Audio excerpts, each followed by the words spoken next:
जय श्री महाकाल। महाशमशान काली की परम सिद्धि जब मुझे हुई गुरु द्वारा, आप लोगों को बता दूं, जब तक गुरु को साधना सिद्ध ना हो तब तक शिष्य को सिद्ध नहीं हो सकती है, इतना याद रखना। और गुरु इसलिए योग्य ढूंढा जाता है जो मार्गदर्शन कर सके, जिस मार्ग पे हमें आगे बढ़ा सके। मैंने जब महाशमशान काली की सिद्धि की, मुझे बड़ा अजीब लगता है जब मैंने मंत्र दिए, एक छोटे से मंत्र दिए जो मैंने महाकाली के मंत्र, उस पर काफ़ी लोगों ने अपना ढोंग फैलाना शुरू कर दिया। पर मुझे उनकी एक बात बड़ा, उनको देखता हूँ तो मुझे अफसोस आता है कि ये निर्बुद्धि है। ये लोग जो कर रहे हैं ना, अपने प्राण के ही आवाहन कर चुके हैं। महाशमशान काली को भी जानते नहीं, ये अवघड़ी साधनाएं होती हैं। अवघड़ जो बिल्कुल अघोरियों को और कई शमशानी शक्तियों का जानकार हो, और ये सिर्फ महाशमशान काली के पीछे पड़ के चल दिए। उनका कोप को ये नहीं जानते हैं। इनके घर पे इनके अपने परिवार और अपने घर के ही मृत्यु के आवाहन ही करेंगे। देवी बहुत जल्दी प्रसन्न होती हैं और बहुत जल्दी रुष्ट होती हैं, और जब रुष्ट हो गई तो समझो बिना गुरु के जो उन्हें सिद्ध किया हो, बिना गुरु को उसे शांत नहीं कर सकता। उस समय रहते 1.25 महीने का डेट होता है। 1.25 महीने के अंदर रुष्ट होने के बाद उस तांत्रिक या पुजारी या उस पाखंडी की मृत्यु हो जाती है। उससे अधिक वो नहीं चलता है, क्योंकि उसके पास कई ऐसी प्रबल आत्माएं आके घेर लेती हैं जिससे उससे पीछा छुड़ा पाना बहुत मुश्किल है। मैंने भी कुछ ये मंत्र दिए तो मैंने भी जाना कि कौन लोग बस अपना नहीं सीख पाए, दूसरों को सिखाने में लगे। मैं भी तांत्रिक बनूं, मैं भी तांत्रिक बनूं। इनमें अपने मृत्यु का ही आवाहन कर लेंगे। ये हुआ कि जाने तो कोई व्यक्ति जब जरूरत से ज़्यादा चतुर बनने का प्रयास करता है ना, तो अपनी जान ही गंवाता है। जब तुम्हें अपनी जान गंवाना है, अपने मृत्यु का आवाहन करना है तो करो। मैंने सिर्फ और सिर्फ सुरक्षा के लिए दिए हैं मंत्र की। अपने वो मंत्र जपो और अपने घर की सुरक्षा करो। जरूरत पड़ने पे कोई अगल बगल कहने कि तांत्रिक बन जाओ, तांत्रिक बनोगे तो शमशान काली के बताने वाले आपको सुरक्षा के लिए बता दिए हैं कि भाई अपने घर की सुरक्षाएं करो। इनके साइड इफेक्ट भी बहुत बुरे होते हैं। ये जब कुपित हो जाती है ना तो प्राण गया काम से, फिर कोई भी बचा नहीं पाएगा। जब मैंने महाशमशान काली की परम सिद्धि की थी तो मेरे गुरुदेव को महाकाली की बहुत विशिष्ट कृपा प्राप्त थी। तो मैंने भी कहा कि गुरुजी चलो। तो मैं छोटा था तो मैं महाकाली को जानता तो था कि बड़ी क्रोधी शक्ति है, लेकिन उतना मैं नहीं जानता था, क्योंकि भाई आप लोग बुक खगालते हो, नेट खगालते हो, हम लोगों के पास तो कुछ नहीं था। हम लोग खगालते ही नहीं थे, बस जो गुरु सुना दिया वही सुन लिए, नहीं सुनाया नहीं सुने, बस यही हम लोगों का था। गुरु जो बोल दिया वो सुन लिए, नहीं बोला नहीं सुने, और कहीं भी जानकारी कुछ नहीं लेना, ना किसी से इसके बारे में बात करना, ना किसी से चर्चा करना।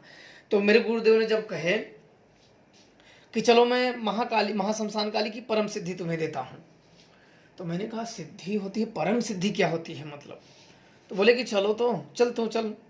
तो शाम को हम तैयार हो गए। बोले कि व्रत रहना तो, और मैं जल्दी व्रत रहता नहीं था क्योंकि मैं छोटा था और मुझे ज़रूरत ही क्या थी व्रत रहने की। और मैं व्रत रह गया और मैं 12-1 बजे तो अधमरा हो गया बिना खाए। अब व्रत मुझे ये तो नहीं कहते कि मुझे फल सब्जी यहाँ वहाँ लाना है और बाज़ार जाऊँ तो जाऊँ मैं कैसे, और जो दूर बाज़ार थे भाई कभी गया नहीं था तो जाए कैसे, वैसे ही रह गया। और इसके बाद आधा तो एक बेला 6-7 घंटे में 1-2 बजे तो अधमरा हो गया मैं खाना से ही। अब ये हुआ कि अब क्या करें। इसके बाद जैसे तैसे अपने गुरु के पास गया। लगभग 4 बजे मैं पहुंचा, वो जंगल में रहते थे। मैं 4 बजे वहाँ पहुंचा उनके पास और कहा कि ठीक है तैयारी हो गई। तो उन्होंने अपने तंत्राभूषण जो उनके माला थी, अस्थि माला थी, चंदन थे जो और थे, और जो उनके सिद्धि सामग्रियाँ थी वो सब झोले में भरे और शराब लिए, और शक्तियों के पूजन की व्यवस्था जो थी भोग का, वो सब लेके हम सब शमशान की ओर रवाना हो गए। हम लोगों को वहाँ रात को था तो हम लोग आराम से रुकते गए। वहाँ शमशान में 8 बजे पहुँच गए। 8 बजे पहुँच गए तो मुर्दा जल रहा था। तो उन्होंने कहा कि अरे ये आज तो ठीक है, बहुत अच्छा है, ये जो मुर्दा जल रहा है ये एक्सीडेंटल की आत्मा है। तो मैंने कहा गुरुजी आपको कैसे पता कि एक्सीडेंट हुआ है इसका? बोले मुझे पता है ना, तुम भी पता कर लो। मैंने बोला मैं कैसे पता कर लूँ, मेरे पास तो वो शक्ति नहीं है। बोले अरे शक्ति नहीं, उन सबसे जो जला रहे हैं उनसे जाके पूछ लो तुम। बोला हाँ ये बात है। तो इसके बाद मैं गया, खड़ा रहा, मैंने एक से पूछा भाई कहाँ की लाश है, तो उसने बताया यहाँ की है। तो मैंने कहा अच्छा कैसे मर गए हैं, बोले एक्सीडेंट हुआ था। मैंने बोला अरे ये तो शक्ति मुझे भी चाहिए, मैं भी जानना था। तो मैं कहा गुरुजी ये तो मुझे भी मिलनी चाहिए। बोले हाँ आज मिल जाएगी तुम्हें भी। मैंने कहा ऐसे कैसे मिल जाएगी, बोले माता की कृपा हो जाएगी तो मिल जाएगी, चल मैं बताता हूँ तुम्हें। फिर इंतजार करते करते एक एक करके 1 बजे का समय आ गया। 1 बजे का समय आ गया, 1 बजे में तो मैं पूरा मर गया था भूख से, समझो भूख से मेरी हालत क्या होगी कि अब क्या कहें कि मंत्र क्या जपा जाएगा, मैं बैठ पाऊँ वही मेरे लिए बहुत है। अब मेरा तो साधना से हुआ कि गुरुजी भूख लगी है, बोले चल बैठ तो पहले। तो इसके बाद गुरुदेव वहाँ गए, सब कुछ वो उसको भोग दिया, स्थानीय देवताओं को भोग दिए, तंत्रा भूषण अस्थि माला जो अन्य प्रकार की अवघड़ी थी, स्थान पूजन, भूमि पूजन, सामान्य पूजन और तंत्राभूषण किए, और स्थानीय वहाँ के शमशान के देवताओं के पूजन दिए। सब कुछ करने के बाद जो साधना में नियम मानने पड़ते हैं वो मुझे बताएं, घड़ी साधनाओं में, शमशान साधना में जो नियम होते हैं वो मुझे बताएं। मैंने उनका पालन करते हुए मैंने बैठा और मंत्रों का जाप किया। महाशमशान काली के वो मंत्रों का जाप मैंने किया। वो मंत्र अलग हैं, वो मंत्र माता के प्रत्यक्षीकरण के मंत्र हैं। तो प्रत्यक्षीकरण के मंत्र मैंने जपे, और जपने के बाद मुझे वो बहुत ही अलौकिक अनुभव हुए। 3 घंटे तक मैंने जप किया था और 3 घंटे में मेरा वो काम हो गया। होने के बाद तो मेरे गुरुदेव बोले कि अब कहाँ, मैंने बोला गुरुजी अब नींद लग रही है। बोले अच्छा तू सो जा। तो मैं वहीं शमशान में रुमाल बिछा के मैं सो गया। अब सो गया तो मैं क्या देखता हूँ कि काफ़ी भूत प्रेत एकदम इतने शैतान हैं कि सब अंधेरे जैसे मेरे को दिख रहे थे। किसी का चेहरा मुझे क्लियर नहीं दिख रहा था कि हाँ कि एक बार दिख जाए तो मुझे वो याद हो। इतने सारे दिख रहे थे जैसे मेला, जैसे हमें करोड़ों आदमी को बीच में कर दो तो किसी का शकल नहीं याद रहता है, वैसे इतनी भूत प्रेत आत्माएं थी कि मैं देख देख के तब एक बहुत ही प्रकाश पुंज ऊपर से कौंधा, ऊपर से बहुत तेज विद्युत की, जैसे करोड़ों हजारों वर्ष, अरे हजारों वोल्टेज की बिजली हो, और उसकी मोटाई जैसे बिजली कौंती हो तो बिल्कुल पतली सी नहीं दिखती है, मरी सी जमीन पे तड़तड़ा के चमकती है, वो बिल्कुल पतली सी थी। लेकिन ये कम से कम उसका दायरा मोटा में लगभग 8 से 9 फीट मोटाई में था। इतना जबरदस्त वाइट कलर की बिजली थी वो, और सीधा छम दिन आके आसमान से वो आके नीचे गिरी। और फिर वहाँ देवी मैंने महाकाली को देखा तब। तो मैं इसे देखे जा रहा था, उस समय तो मैं कुछ कर नहीं पा रहा था। अब वहाँ से क्या हुआ कि वो आई, वो आने के बाद मैं सोया था। अब आने के बाद मेरा सिर उन्होंने उठाया और अपने पालथी पे रखा। अब रखा तो मैंने सोचा अब क्या होगा, अब क्या होगा, कहीं मेरा बलि तो नहीं ले लेंगी क्या, क्योंकि भाई जब हम जानते नहीं तो हमारे मन में तो जो दुर्गुणी विचार होते हैं, नेगेटिव हम पहले सोच लेते हैं, क्योंकि जब उनके साथ कोई अनुभव ना रहा हो तो नेगेटिव हम पहले सोच लेते हैं। तो इसके बाद उन्होंने ऐसे एक लेफ्ट हाथ, त्रिशूल उनके हाथ में नहीं था, और उनका रूप बड़ा सौम्य था। लाल, उन्होंने लाल कपड़े पहन रखे थे, लाल साड़ी पहन रखी थी उन्होंने, लाल चूड़ी पहन रखी थी, और रूप बहुत सुंदर था तो सांवला। आज भी मुझे वो याद है, अभी भी मैं अगर कहीं कभी माता को याद करता हूँ तो मैं उन रूपों का याद कर लेता हूँ, उन रूपों का याद कर लेता हूँ। और आज भी मैं उन रूपों का याद करके अपने अगर कोई भी काम बोल दूँ तो काम हो ही जाता है, चाहे शत्रु विनाश हो, कुछ भी हो, A to Z काम। तो इसके बाद बदले में मैं माता को पूजा भी मुझे देना होता है।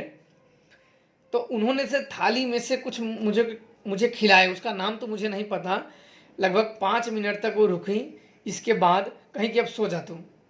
तो वो जब गई फिर प्रकाश पुंज ऊपर की तरफ खींचा तो मेरी नींद खुल गई। तो सब शमशान में सन्नाटा पसरा था, अगल बगल कुछ न कुछ था, और मेरा जैसे पेट मेरे को भूख खत्म हो गई थी, वैसे तो मैं भूख से अधमरा हो गया था, तो मेरी भूख खत्म हो गई थी।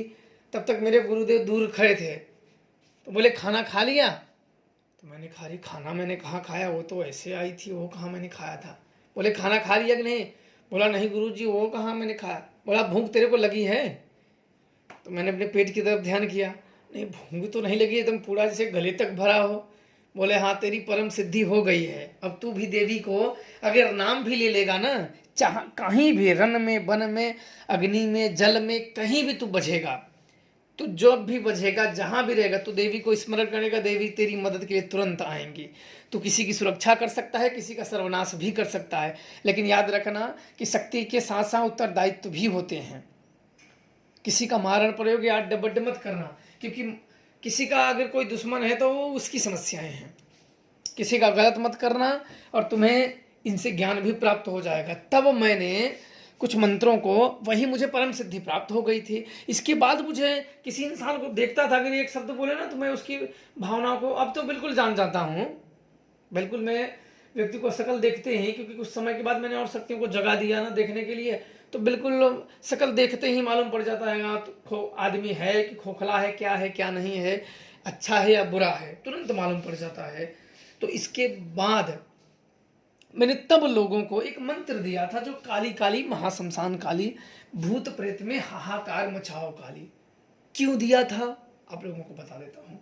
क्योंकि जब मैं आया तो मैंने देखा कि लोग बड़े दुखी हैं, लोग बड़े दुखी हैं और यहाँ वहाँ भटक रहे हैं।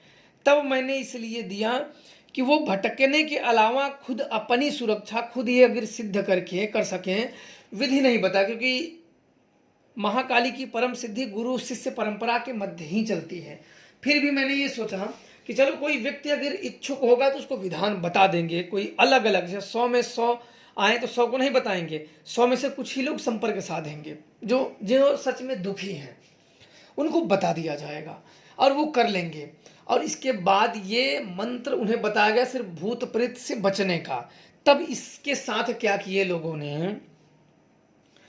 ने फिर इनके मंत्रों को सिद्ध करने के जब करने, ये मंत्र माता की कृपा हो जाएगी, माता की सिद्धियां नहीं प्राप्त कर सकते हो, क्योंकि मैं भी ऐसे मंत्र दिए कि आप कृपा प्राप्त कर सकते हो। जब तक ये मंत्र जपते रहोगे तभी तक ये काम करेगा, अन्यथा अगर इन मंत्रों में अगर ज़्यादा बखेड़ाबाजी करोगे तो अपने प्राण की आहुति ही दोगे, क्योंकि महाशमशान काली ऐसी हैं कि अपने प्राण की आहुति दोगे। फिर क्या हुआ, लोगों ने सीख साख के अपने आप को गुरु बन बैठे। तब मैंने सोचा कि अब क्या करें, इन दुर्बुद्धियों को अब क्या कहें, ये तो अपनी प्राण की आहुति दे बैठे हैं, अपने प्राण का आवाहन, अपने मृत्यु का आवाहन कर बैठे हैं। ये महाशमशान काली को जानते नहीं हैं अभी, इनका कोपित होना क्या होता है। सारे दुनिया से तांत्रिक हट जाएंगे, इन्हें कोई मना नहीं पाएगा। इसलिए कभी भी जीवन में करना तो सुरक्षा की, अपनी सुरक्षा के लिए बहुत बड़े बाबा बनने की कोशिश मत करना, अन्यथा क्या करोगे, जो जप के ऊर्जा, जो आपके प्रति ऊर्जा बनेगी वो दूसरों को ठीक करने में खर्च कर दोगे, तो वो भूत जिसके शरीर से तुम भगाओगे, मरीज के शरीर से वो भूत भागेगा, लेकिन वो भूत तुम्हारे घर आके डेरा कर जाएगा, फिर मरोगे कुत्ते की मौत। इसलिए वही करना, बहुत बड़ा नामियर में करने का प्रयास मत करना। कोई भी मंत्र देता है तो उसकी एक सीमित सीमा तक ही देता है, नहीं तो अन्यथा कोई व्यक्ति, जानते हो ना, कोई अपने शत्रु बाधा मारण प्रयोग अन्य प्रयोग करेगा, किसी का जान माल का किसी का नुकसान करेगा, तो वही चीज़ बताए जाते हैं। महाकाली की परम सिद्धि अलग तरीके से की जाती है, उनकी एक परम सिद्धि होती है, वो बिल्कुल गुप्त क्रियाएं होती हैं। और मुझे नहीं लगता है कि कम से कम 10 साल का इस मंत्रों में जिनका एक्सपीरियंस हो वही कर सकता है। माँ काली की एकदम पूरे सिर पे हाथ हो। अब तो व्यक्ति आज जपेगा, 10 दिन जपेगा, इसके बाद 11वें दिन से पाखंड करना शुरू कर देगा और वहीं अपने मृत्यु का आवाहन करेगा और अपने घर के सदस्यों को और अपने घर के लोगों को भी प्राण की आहुति दे ही देगा, क्योंकि वो जानता नहीं है कि जिस शक्ति से, अवघड़ी विद्या क्या होती है, उसने तो सिर्फ लुभावनी बातें सुनी है। अवघड़ी विद्या क्या होती है, उसमें गलत किए जाते इतनी बड़ी कीमत चुकानी पड़ती है कि पूछो मत। इसलिए किसी से मंत्र जब लिए जाते हैं तो कहा नहीं जाता है, जो सिद्ध मंत्र, अवघड़ी मंत्र गुरु परंपरा से लिए जाते हैं उनके कुछ दक्षिणा दिए जाते हैं। क्यों? ताकि उसका जो ऋण है वो कम हो जाए, कम हो जाए, ताकि मंत्रों का जप का फल प्राप्त हो। अन्यथा ऋण ना चुका जाए तो मंत्र जपोगे तो सारा फल उसे प्राप्त हो जाएगा, बस रह जाओगे ऐसे ऐसे, मरने के बाद पता लगा तुम भूत बन जाओगे। तो बहुत बड़े विषय होते हैं, इसलिए कोई भी काम करो सोच समझ के करो, मेहनत से करो, ईमानदारी से करो। मेरा ये कहना है कि किसी का रोआ तकलीफ करके मत लो, रोआ किसी का मत दिखाओ, झूठ मत बोलो, क्योंकि शक्तियों में अगर झूठ बोलोगे तब मारे जाओगे। शक्तियों से कहाँ झूठ बोलोगे, झूठ अपने आप से बोलोगे, अपने लोगों से झूठ बोलोगे, पर शक्तियाँ जो धारण करोगे वो वहाँ झूठ, एक शब्द भी झूठ गया तो समझो अपने प्राण की आहुति तुमसे ले ही लेंगी, क्योंकि उनके नाम पे झूठ करना बेकार चीज़ है। इसलिए क्या होता है कि बड़े बड़े मंदिरों पे, सिद्ध पीठों पे देखोगे ना कि जो नारियल या कोई एकदम धागा बागा बेचने वाले झूठ मूठ के बेचते रहते हैं, वो क्या करते हैं, पेट पालते रहते हैं। पर जो भक्त वहाँ जाते हैं वो मन्नत मांगने, तो उनकी अपनी कामनाएं पूरी हो जाती है। इसके बारे में मैं आपको एक विस्तार से वीडियो बताऊंगा और जानकारी दूंगा। आप लोग खुश रहिए और प्रसन्न रहिए और जानकारी रखिए, अन्यथा ये आत्माओं का संसार है। लोग जो ठगे जाओगे वो ठगे जाओगे, पर अपनी मृत्यु का आवाहन भी कर लोगे। जो ठगने वाला है तो मरेगा, लेकिन साथ में आपको भी ले डूबेगा। इसलिए महाकाली की परम सिद्धि अलग तरीके से की जाती है। बस अपन उनकी कृपा प्राप्त करो और अपने दुख भूत प्रेत शैतानी हरकत शत्रु बाधा का समन कर सकते हो बस। और खुश रहो, प्रसन्न रहो। जय श्री महाकाल।